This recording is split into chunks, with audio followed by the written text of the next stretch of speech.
Hi folks, David Waring here again with InformedTrades.com, and today's lesson of the day, an introduction to support and resistance. As many of you already know, the price of a financial instrument, just as anything where market forces are at play, is ultimately determined by supply and demand. Very simply, if the demand for a financial instrument is increasing in relation to supply, then price will rise. And if demand for a particular instrument is decreasing in relation to supply, then price will fall. As we've learned in previous lessons, what you're basically looking at when you see an uptrend on a chart is a period of time where demand has continuously increased in relation to supply. On the opposite side of that, what you're looking at when you look at a downtrend is a period of time where demand has continuously decreased in relation to supply. What we're going to look at today is price levels where the supply-demand equation reverses itself and price is expected to stop moving in the direction it was moving before and potentially reverse itself. Let's have a look at what I'm talking about. Okay, so let's start by looking at the definition of support and resistance, and then we're going to take a look at a couple examples on some charts. The definition of support is the price level of a particular instrument where there is enough demand should price reach that level to keep prices from falling further. The opposite of support is resistance, the price level of a particular instrument where there is not enough demand should price reach that level to keep prices rising further.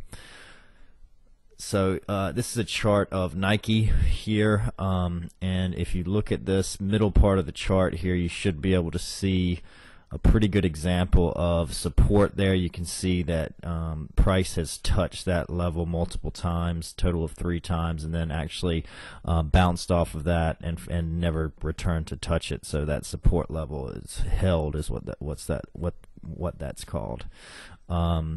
Similarly, you can see here that price touched this resistance line 3 times.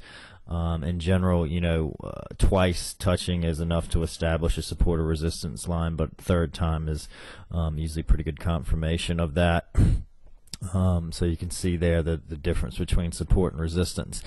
You can also see that on the resistance side of things, the top line actually did not hold and price ended up breaking through that level and continuing to trend upward. So it's pretty easy to see support and resistance there in a range-bound market like we just saw. As we've learned about trends in previous lessons, a trend line is basically a support line underlying the trend as well. So in addition to being able to see these things on range-bound markets, you can also see them with a trend. So you see the uptrend there, and you see the price coming down and touching that uptrend line multiple times.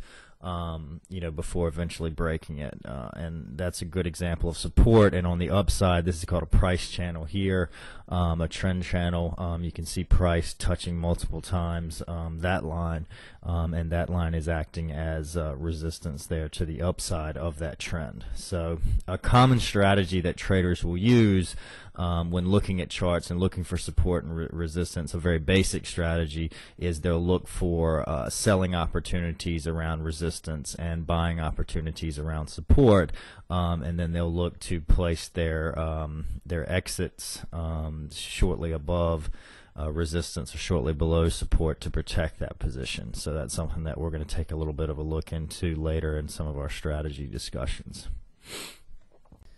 Okay, so that's our lesson for today. You should now have a good understanding of support and resistance.